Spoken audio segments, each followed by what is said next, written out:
Welcome to this conduction and convection test review. So just a reminder, when it comes to tests, the first slide I want to go over is how to prepare for a test. Now make sure you review your formative assessments. These are the quizzes. This is what, the third or fourth test we've had this year? And you know, a lot of the online questions come from the quizzes. We're not trying to trick you. We're not trying to fool you. We're not trying to, throw the wool over your eyes.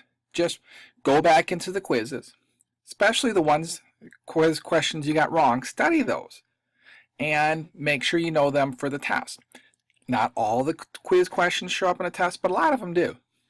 Now make sure you've read all the assigned readings. And it's one of those things. A lot of the quiz questions come from the readings. A lot of the test questions come from the quizzes. So it makes sense to make sure you've read the readings and you're not faking it. So you might even want to review those readings or reread those readings. That's always a good thing to do before the test. And also, many of the test questions come from our labs, our activities that we do in class. So make sure you complete all the activities. If you've been absent, make sure you get data from a partner, or you go online if there's a video and watch the video to finish up the activity. But make sure if you have questions, you ask. So that way you're going to be prepared for the test. Now, on your review sheet, this is the very first thing you see on your review sheet. It says be able to construct a model of how a storm is created in the atmosphere. You should be able to include the following parts. So what we're going to do is I'm going to go through and I'm going to draw one of these. Now, before I start drawing, again, I'm not looking for great artists, so don't feel pressured, this doesn't look like the earth, this doesn't look like this, I'm not a good drawer, I can't do this. Trust me, if I can draw this, you can draw this. So what I have is a pen here. So when I draw the earth, I'm just going to draw this right here, and I'm going to label this the earth. All right, so I've done this. Now heat and a cold source. So I'm just going to make this big round thing, and you can probably understand, figure what that is. Yep, that's going to be the sun. And I'm going to draw some rays, and they're going to be coming towards the earth. All right. So am I going to draw it over the whole thing showing it's heating up everything? No.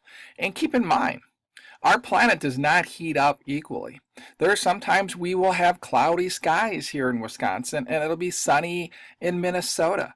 Or it might be sunny here, and you talk to, a family member. We have family members down in Tennessee, and they'll say it's storming out.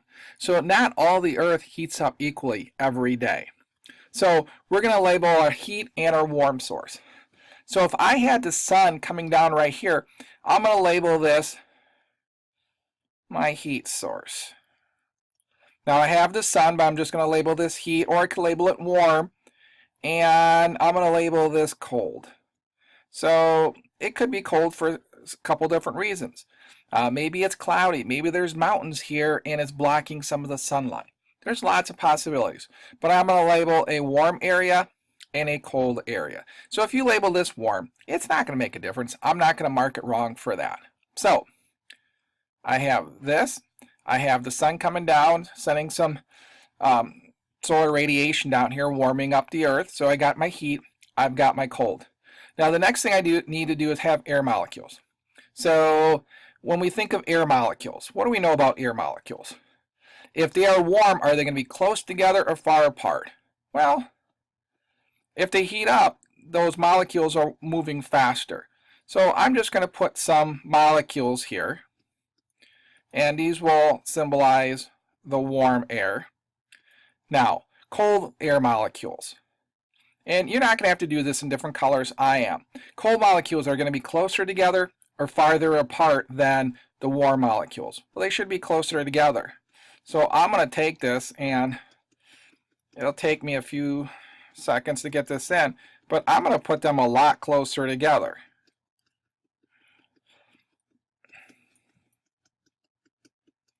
So I can see, and again, you want to make sure I understand what you're doing because I'm the one who's grading your papers. So I have this, air molecules and air masses. They're closer together here in the cold, they're further apart here. Now how the air molecules and air masses move? Well, I'm going to do this next. I'm going to pick yet a different color. We know that warm air does what? It rises.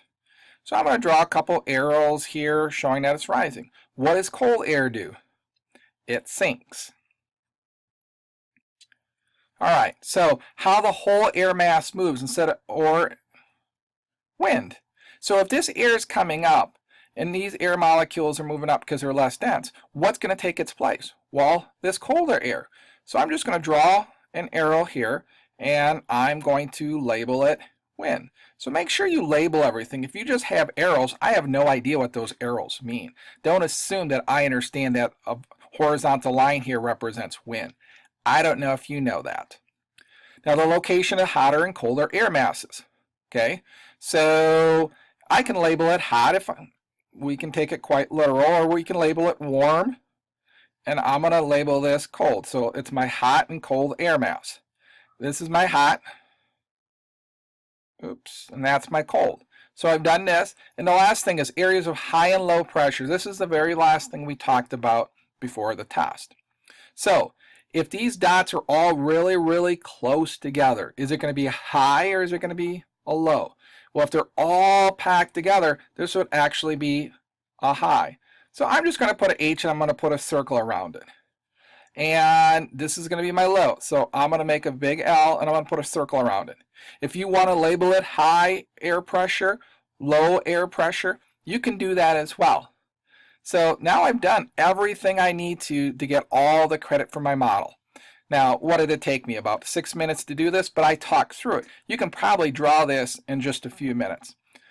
Thank you for this review. Make sure you study it. Make sure you watch it multiple times if you don't understand what's going on.